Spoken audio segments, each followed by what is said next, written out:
Hello everyone, this is Trussell242, and I will now read to you the first chapter of my story, Blood and Chains.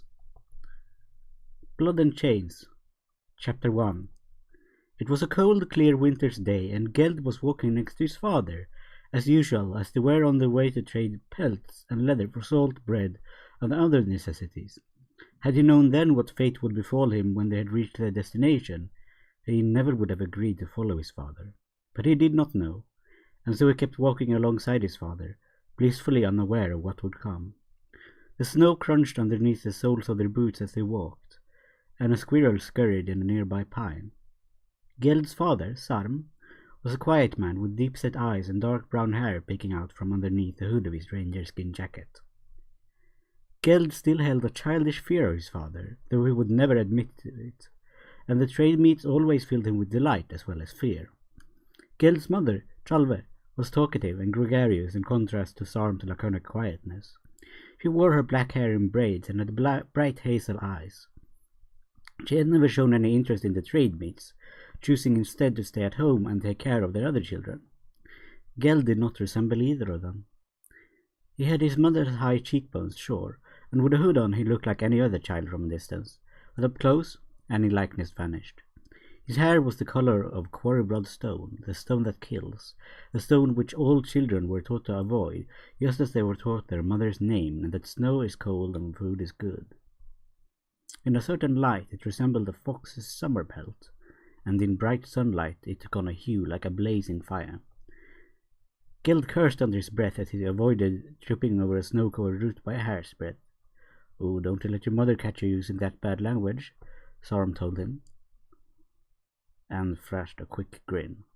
They walked on, not minding in particular how much noise they made while stepping over twigs and shrubs and whatever else lay hidden underneath the snow. This was no hunting trip, so they needn't be particularly quiet, nor mind their tracks or scent. Eventually they reached the small glen that the trade meets were held in, and as usual they were the first to arrive.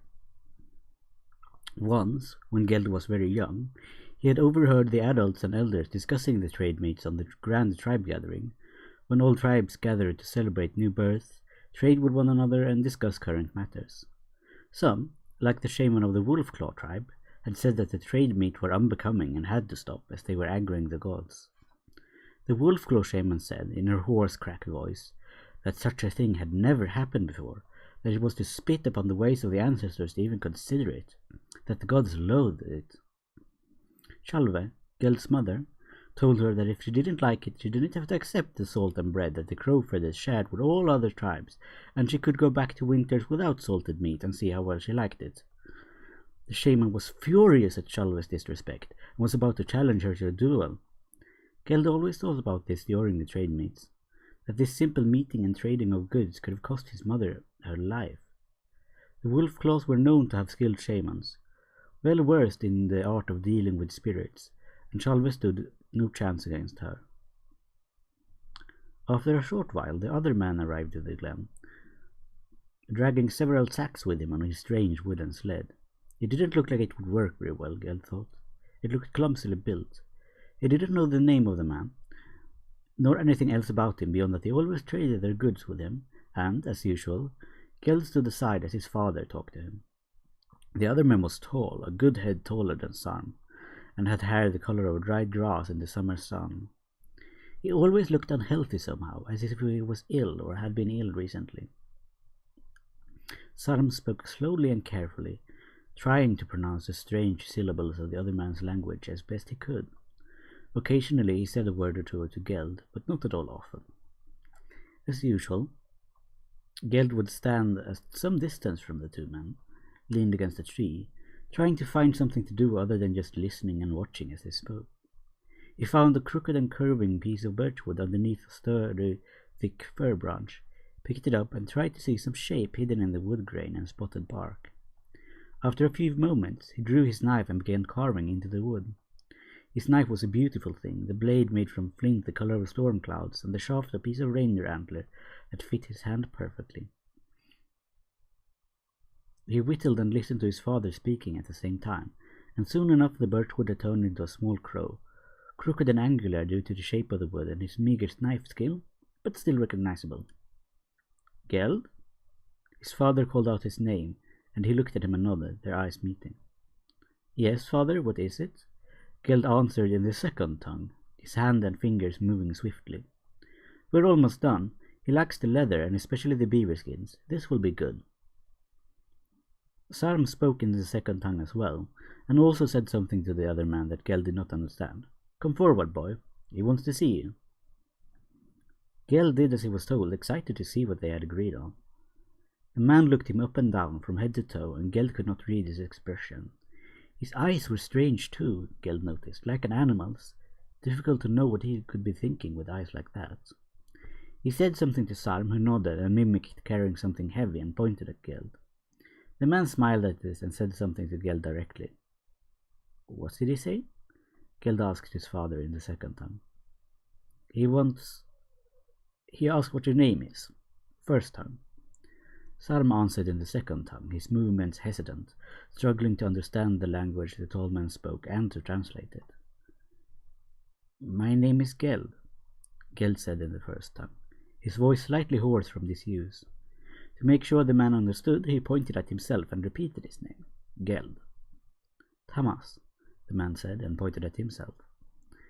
Then he turned towards Sarm and started speaking, occasionally gesturing towards Geld or towards the sled loaded with furs and leathers. Geld saw his father look at him several times, as though he was searching for something, or expecting him to answer some question. "What is it? Did I forget something?" he asked Sarm in the second tongue, as the glances were beginning to wear on him. "It's nothing. It will be fine," Sarm replied, with a deep sigh. Hesitation. Perhaps he was getting tired of having to speak to this Tamas. Geld shrugged. Clearly Sarm didn't want to speak of it, and he wasn't about to ask him again. While the two men spoke, Geld busied himself with following squirrel tracks in the snow with his gaze, and trying to see if there was anything else that might be useful for hunting, such as perhaps the tracks of a hare or signs of other animals. He could not find anything, but then he wasn't using his full concentration, since he was merely passing the time instead of honestly hunting for food. "Geld, come here." Sarm's voice broke through Geld's thoughts, and he walked up next to his father, facing the stranger. "What is it, father?" Geld asked in the second tongue. "Why did you call me using the first tongue?" Sarm said nothing, and he just stared at the other man. Tamas, this stranger with his strangely shaped eyes, his face with signs of illness, and his hair like yellowed grass. Finally he spoke, still using the first tongue. "Geld, just stand there for a moment, will you? Just a few heartbeats." Geld, confused, did as he was told, not wanting to disappoint his father.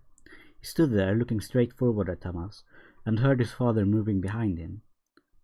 Then Sarm put one heavy hand on Geld's left shoulders, and he heard a noise as though his father was looking through his pockets. He felt strange, and his heartbeat quickened, although he did not know why. This was all very unusual. Suddenly, before Geld had a chance to move, he felt something cold and sharp against his throat. Sarm held his own flint knife against Geld's throat. Not hard enough to pierce the skin, but hard enough to send a message. Geld's heart beat like a drum, the blood coursing through his ear, and he felt a strange taste of fear at the back of his tongue. "Sarm, what are you doing? Why?" It was all he managed to say, with his mouth suddenly becoming dry. He dared not speak in the second tongue, nor move even a hair's breadth. "Geld, this is for the greater good, for all of us. Remember this." Sarm's voice was calm but cold, as though he tried to hide any emotion from his speech. Tamas moved to stand directly in front of Geld.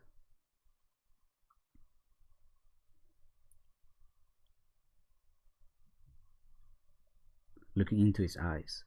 Transfixed, his breath shallow, the only thing Geld could do was stare at the man, while the cold edge of Sarm's flint knife laid across his windpipe. The stranger took something out from his pocket. It looked like some sort of bracelets made out of a grey rock speckled with red, and with intertwined loops of the same grey rock connected the one bracelet to the other. It looked a little like, but then it couldn't be, but would it be? Geld felt his vision swimming, but he kept staring at Tamas, too afraid to talk or move. Moving with precision, Tamas grabbed Geld's right wrist and held it in a strong grip. He opened the strange rock bracelet in some way that Geld could not see, and fastened it around Geld's wrist. His eyes blurring with tears, Geld saw that the specks were as red as his own hair, and when he took a deep breath through his nose, he felt it and knew it was true. The rock bracelet carried the telltale reek of quarry blood stone, stronger than anything, stronger than the red earth of the Badlands where all the clans knew not to tread. His head was swimming and he felt sick to his stomach. Tamas grabbed his left wrist and fastened the other stone bracelet round it. Geld's heart beat so fast it felt like it would burst out of his chest, and the knife's edge across his windpipe felt as cold as ice, as cold as winter itself. Sarm said something to Tamas that Geld couldn't understand, and then Tamas grabbed the small loops of Koreblov connecting the twin bracelets and yanked them roughly, causing Geld to stumble forward, and Sarm removed his knife in time for it just to barely nick his skin instead of cutting his throat. "Walk, Geld. Go with him. Go, and don't look back." Sarm's voice had a roughness to it, and Geld simply did as he was told. The walk through the snow was mainly in silence. Sometimes Tamas tried to tell Geld something, but he couldn't understand what he was saying, so it was in vain. All the while, Geld tried to blink away any tears in his eyes.